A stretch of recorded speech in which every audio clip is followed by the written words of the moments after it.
الهيئة العالمية. طبعا أيضا البشارات تتوالى ومن كثرتها نسيتها، فذكروني ببشارة هي إشهار إسلام لأحد المشاركين.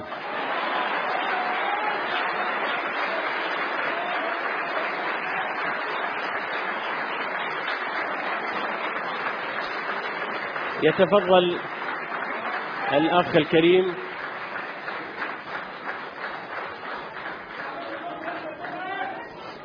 نرجو الهدوء قليلا، نرجو الهدوء قليلا. يتفضل يأتي إلى هنا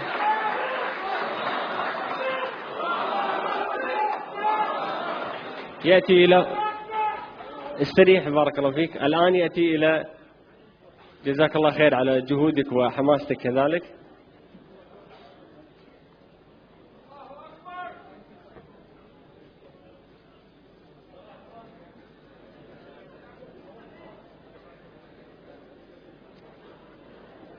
يتفضل هنا لكي يشهر إسلامه أمامكم.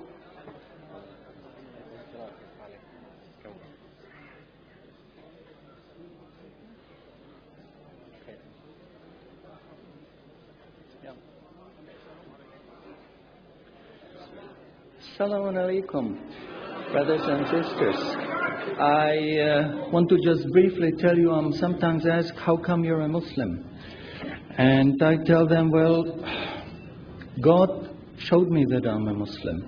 For the first 35 years of my life, I was a disbeliever. I knew there is no God, I didn't see any need for God, and I didn't believe in God. السلام عليكم. بدأ بتحية الإسلام وبدأ يسرد قصته في اعتناق الإسلام. لقد مر عليه 35 عاما من حياته لم يكن مسلما ولم يكن مؤمنا بالمرة. But ever since I was small, I was interested in science. And as my knowledge of science grew, 25 years ago, in basically a flash, I came to the conclusion that the universe is so perfectly made and everything so perfectly matches together that there must be God. So in 1 second I went from certainty there is no God to certainty there must be God and only one God.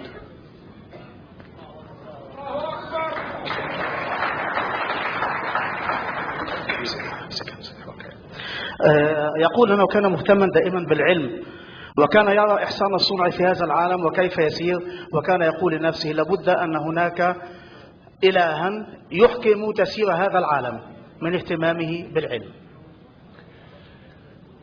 So I accepted there is God. I said أشهد أن لا إله إلا الله.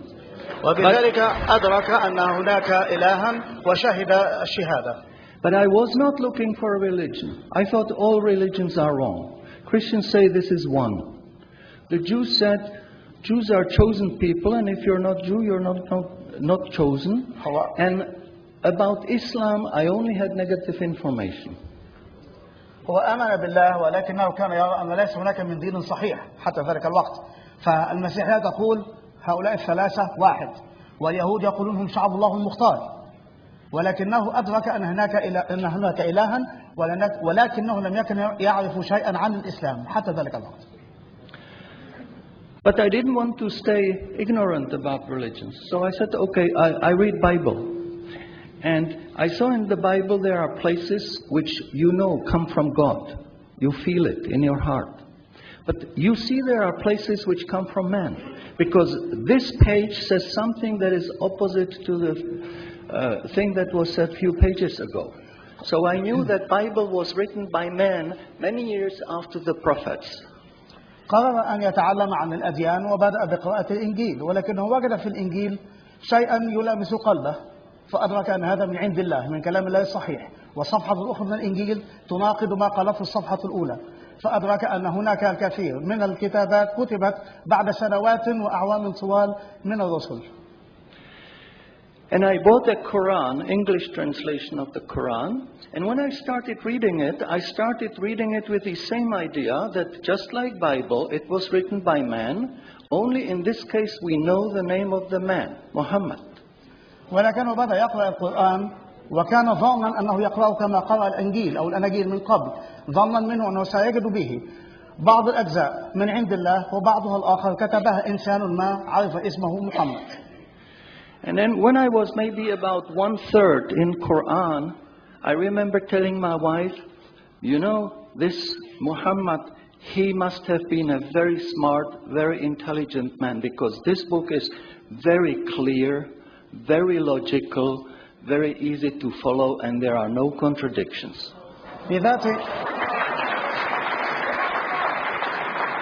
في ذات المرات كان يقرأ وقال لزوجته لابد أن محمدا كان ذكيا للغاية، فهذا الكتاب الذي جاء به سهل تماما ومنطقي في تسلسله وترتيبه، ولا يجد الإنسان أي صعوبة في التعامل معه. But then as I read later, I suddenly saw a scientific fact which I knew was only discovered in the 20th century. ولكنه أثناء قراءته لفت نظره آية تتكلم عن حاجة علمية، شيء علمي عفوا، لم يكتشف إلا في هذا القرن العشرين. So immediately I saw that Muhammad is not the author of the Quran. That Muhammad is a messenger sent by God to give the Quran to mankind.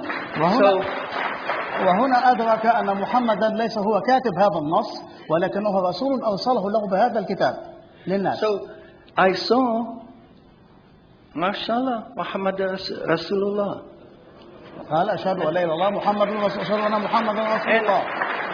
So I said, mashallah, I'm a Muslim. ثم قال ما شاء الله أنا مسلم، أصبح مسلما بتلاوته للشهادة.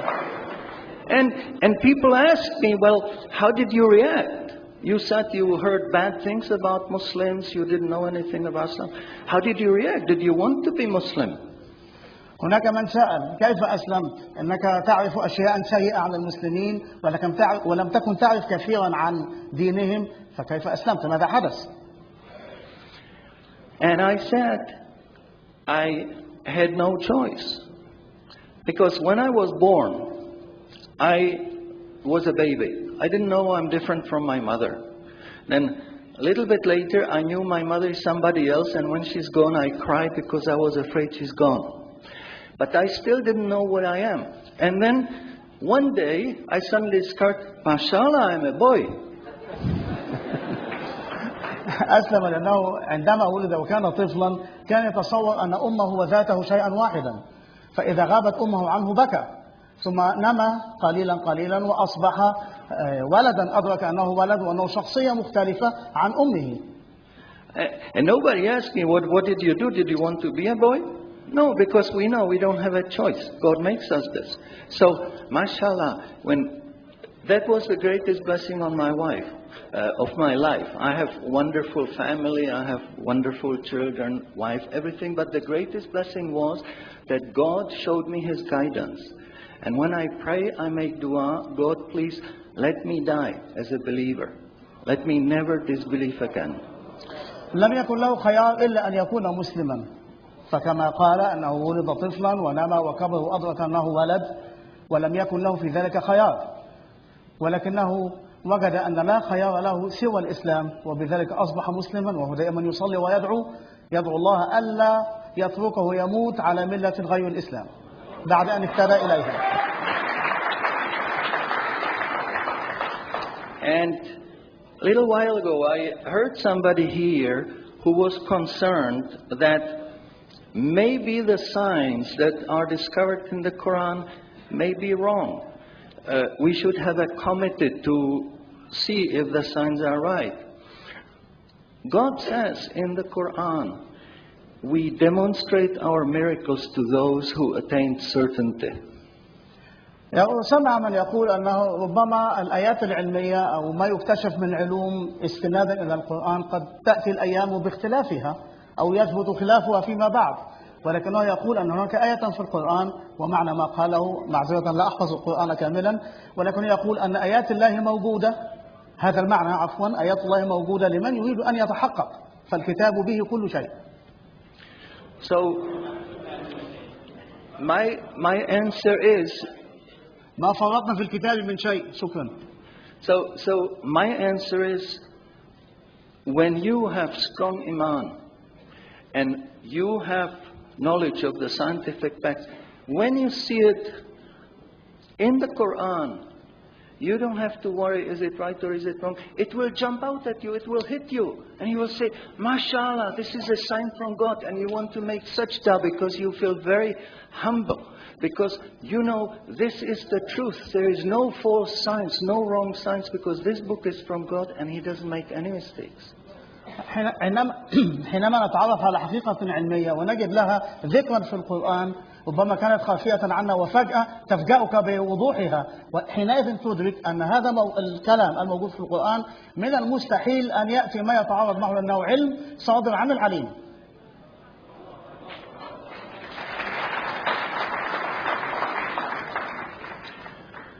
In closing, I would like to thank the organizers for making this conference possible.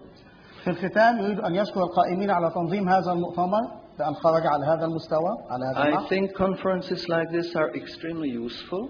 وهذه المؤتمرات أعتقد أنها مفيدة ومجدية للغاية. But I would like to appeal to the organizers that they do not make these conferences only in the Middle East. I think conferences like this should be made in London, in Frankfurt, in Paris. ولكنه يهيب بالمنظمين. سميه عبد الرحمن يا أخي، سميه عبد الرحمن. حاضر. سميه عبد الرحمن. حاضر.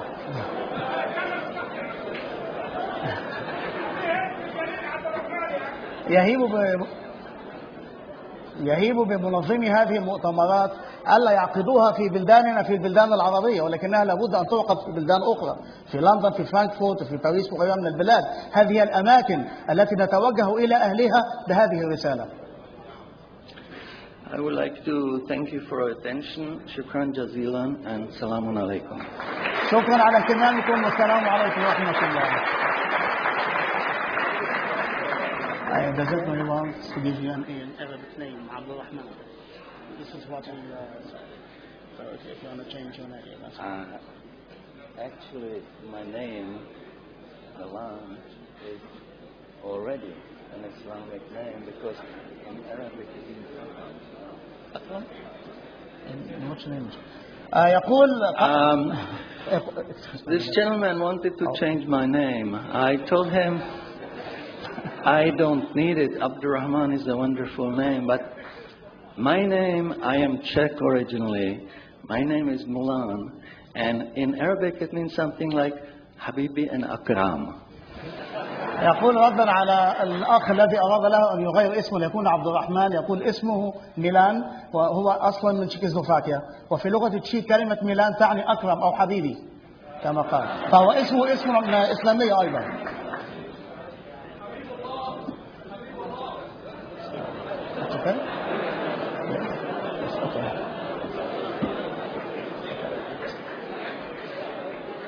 نشكر ميلان أو حبيب أو أكرم أو إن أردت عبد الرحمن حتى لا نرضي الجميع. فنحن سعيدين جدا في هذه الليلة الجميلة من ليالي الخير بأن بشرنا بوقفية، وبشرنا كذلك بقناة فضائية، وكذلك بشرنا بمركز خاص للأبحاث بتعاون بين وزارة الأوقاف الكويتية والهيئة العالمية للإعجاز العلمي في القرآن والسنة. ولكن هل تسمح لي دكتور عادل فلاح أن أقترح اقتراح أتاني منذ لحظات بالمخيلة أو الخيال؟ أقترح أن هذه القناة تسمى إعجاز، فالأمر لكم، وإن كن أردتم ذلك فهو اقتراح لحظي.